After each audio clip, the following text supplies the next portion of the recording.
We're here in Barnstable Village at the office of Cape and Islands District Attorney Michael O'Keefe. Moments ago, Mr. O'Keefe gave a press conference providing some detail into the shooting death of Andre Martins. As you know, about 1:10 or so in the morning, Sunday morning, an officer of the Yarmouth Police Department, Officer Christopher Van Ness, age 34. Officer Van Ness has been with the Yarmouth Police Department for over 3 years and was with another police department on the Cape before he was hired by the Yarmouth Police Department.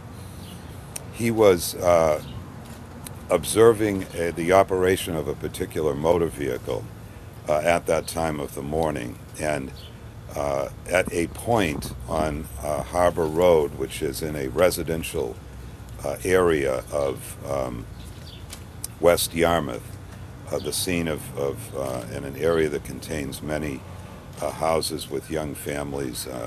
It's very much a neighborhood. He observed that car speed up to an extremely high rate of speed. Some witnesses estimated 80 to 90 miles an hour on this small street. He then observed the vehicle, and following that observation, he put on his blue lights in an attempt to stop the vehicle. Following the vehicle as it turned onto Baxter Road, a road which intersects with Route 28, it would have been clear to the operator of the vehicle that was being pursued by the officer that other police vehicles of the Yarmouth Police Department, which were displaying their blue lights, had gathered at the top of the intersection of 28 and Yarmouth.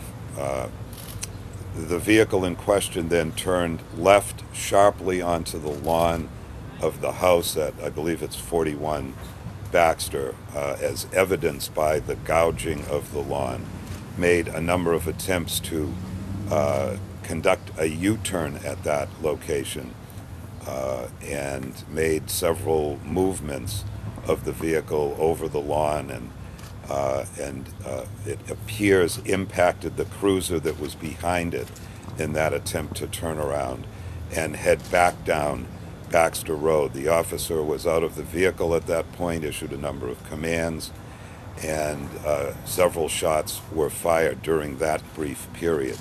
The car ultimately did turn around.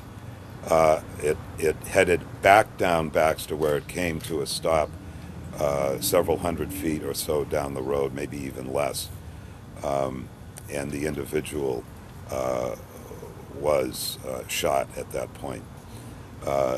When precisely in that sequence of events that occurred is still the subject of the investigation. First aid personnel came to his assistance very quickly.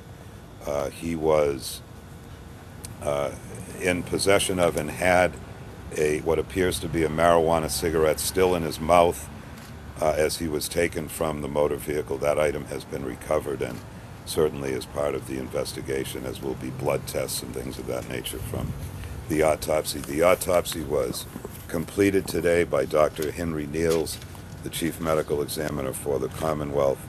The deceased died of a single perforating gunshot wound that impacted his lung and heart, and as I indicate, the investigation is very much ongoing. The state police are interviewing a number of witnesses, including the officer involved, and that will go on, I suspect, for some period of time.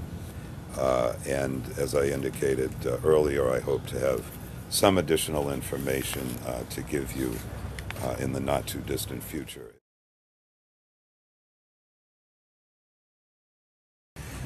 Andre Martin, age 25.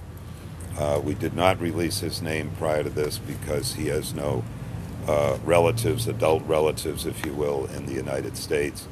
And with the help of the Brazilian consulate in Boston, I believe, the state police were able to notify his father and a brother this morning.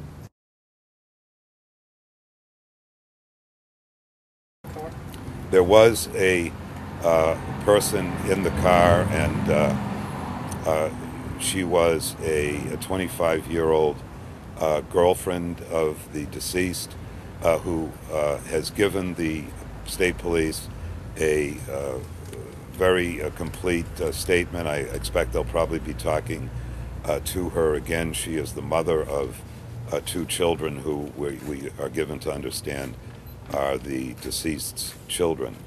And she has been fully cooperative with the police and has given them some helpful information about this incident.